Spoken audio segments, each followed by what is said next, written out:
Hello friends, welcome to Biotox. UP government ఒక కొత్త rule pass చేసింది. ఈ రూల్ వల్ల కన్జ్యూమర్స్ అంటే మనకి చాలా అంటే చాలా బెనిఫిట్ అనమాట. నార్మల్గా మీరు ఎక్కడ చూసినా షాప్స్లో కానీ, చికెన్ షాప్స్, మటన్ షాప్స్ ఎక్కడ చూసినా కానీ ఎగ్స్ అనేది విచ్చలవిడిగా అమ్మేస్తారు. సో చీప్గా దొరికే ఫామ్ కదా, సో అందుకే చాలామంది తీసుకుంటారు.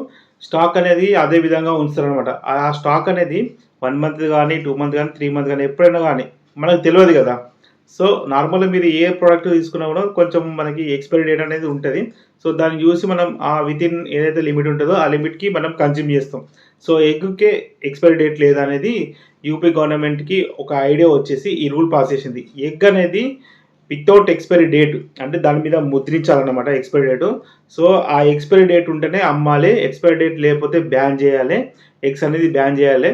ఓన్లీ ఏదైతే ఎగ్స్కి ఎక్స్పైరీ డేట్ ప్రింట్ చేసి సేల్ చేస్తారో అవి మాత్రమే తినండి అని యూపీ గవర్నమెంట్ ఒక కొత్త రూల్ పాస్ చేసింది.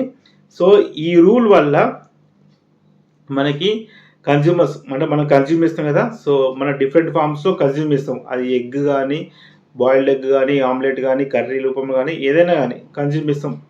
సో మనకి బెనిఫిట్ అన్నమాట ఎక్స్పైరీ డేట్ ఉంటే. సో మనకు తెలుస్తుంది ఎప్పుడు తినాలి, ఏ టైం లిమిట్ లోపల తినాలని మనకి తెలుస్తుంది. సో ఈ యూపీ గవర్నమెంట్ ఏదైతే రూల్ తెచ్చిందో అన్ని మన ఇండియా మొత్తంలో అన్ని స్టేట్స్ ఈ రూల్ పాస్ చేయాలి. పాస్ చేయడం వల్ల అల్టిమేట్ అందరి స్టేట్స్లో జనాలు ఉంటారు కదా, సో వాళ్ళకి అల్టిమేట్ బెనిఫిట్ దొరుకుతుంది. సో ఇలాంటి మంచి ఆలోచన తెచ్చినందుకు మనకి యూపీ గవర్నమెంట్కి మనం అప్రిషియేషన్ ఇద్దాము.